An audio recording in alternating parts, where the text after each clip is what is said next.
Time to check in again with Quincy City Clerk Nicole Crispo for the latest Licensed Board of Commissioners updates. Hey, Nikki, nice to see you again. Hi, Joe. How are you today? Great. Now that we're in February and winter has come on full bore here. Yeah, it's like it's every other day. It's kind of a We're good thing you cleaning. guys are doing remote meetings now, right? Because it takes the weather out of the factor. That's for sure. Yeah. So it was pretty quick yesterday. How'd it go? Yes. So we opened the license board meeting at 4 p.m. and Sue called the roll. There was one change. Cindy DeCristofaro is sitting in for the Commissioner of Health. So that was good. We had a full board and went ahead to agenda item number 1. Here regarding the request of Jasmine Cuisine for a common victual license for the premise located at 59 Franklin Street, formerly J Garden. Proposed manager by Y Wu. Proposed hours of operation 12:30 p.m. to 11:30 p.m. And Jin Y Pian was there to speak on behalf. There's not going to be any changes aesthetically. It's basically a takeout Chinese restaurant. There are 2 tables in there just so that people can sit and wait while their food is being cooked. And like I said, there'll be no changes. So that was approved 5-0 in a roll call vote.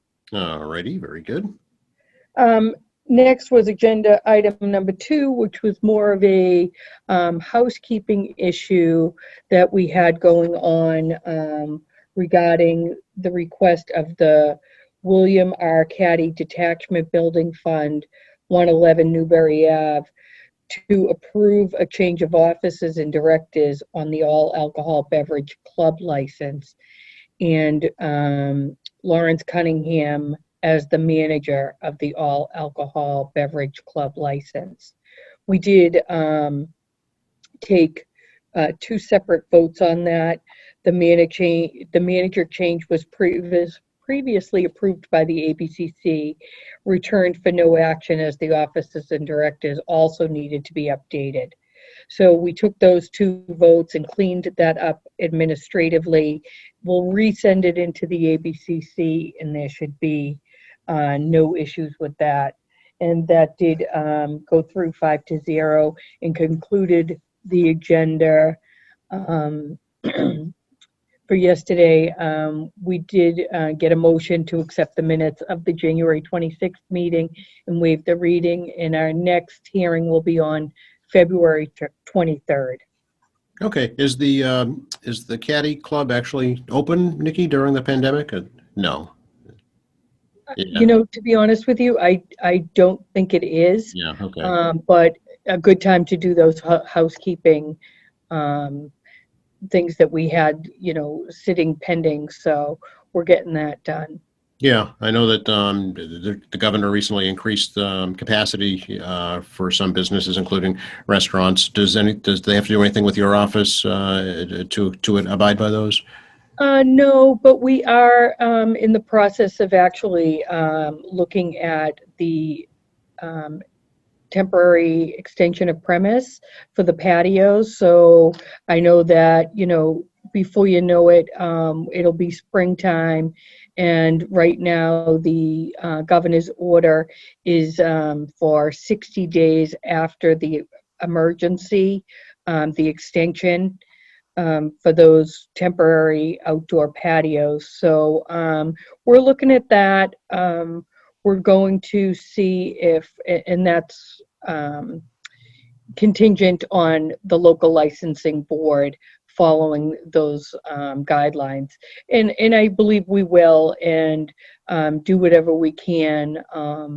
If this is something that establishments want to do permanently, we've had a couple come in already to make their temporary spots permanent, and we'll hear those as the applications come in. Okay, yeah, I know that they can't come soon enough for a lot of restaurants, for sure. That's for sure. Yeah. All righty. So that was the conclusion of the license board, but we're going to ask you to slip into your role now as city clerk and talk a little bit about the city census. Oh, the city census is coming in fast and furious, and we do appreciate that, and it's not too late. So, if you have your census there in the pile, pull it out, sign it, and send it back to us. It is vital to our city and the growing population, and making sure that we have all vital components going at all times, whether it be nursing facilities, whether it be drugstores. Everybody uses it to our census to make sure that our population is evenly spread, evenly, excuse me, the facilities in our community are there. And so we appreciate that. And if you could just get it back to us, that'd be great. Yeah, and evenly represented too, right, on the city That's council. true. Absolutely. Absolutely. The city council, vital. Last time we talked, you'd mentioned that you'd heard maybe the federal census was going to be extended. Have you heard anything more about that? I have yet to hear anything more about that. Okay. That'll depend on the new administration in Washington, obviously. That's right. Yeah. This is also, I'm sorry, go ahead. Yep. So I know that they're so busy with the vaccine rollout, and so I'm sure that census will come up again, but I'm not really sure when. Yeah. This is a municipal election year, Nikki, and I know that you're already gearing up for that. Any dates you can share with us right now? So the council passed the calendar on Monday night, and the orders are up on the mayor's desk to be signed. Once he signs the order, we'll put the election calendar up on the city website under the city clerks and then elections. May 4th is the first day that you can come in and get nomination papers to run for city council or school committee. Right, no mayor's race this year. And I think there are 3 school committee seats up. That's right. Yeah. Yep. And those are 4-year terms. City council is still 2-year terms. That's right. Okay. Speaking of, there's going to be a joint meeting to fill a school committee seat next week, right? Yes, next Tuesday at Quincy High School in the cafeteria. Right, an in-person meeting. So Yeah. spread out 6 feet apart, of course, and Yes. Yep. So protocols in place. Yeah. yeah, I'll be there clerking the meeting. Very good. Can we talk a little bit, Nikki, about Secretary of State Bill Galvin's proposal earlier this week to make mail-in voting, early voting permanent, and how you feel about that? Yes, thanks. Good point.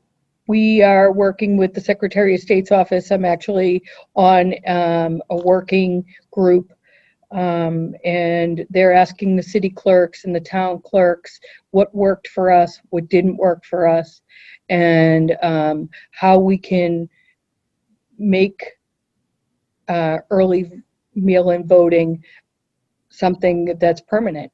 And for that, we're working hard to make sure that all the language is in there, that everybody has an opportunity.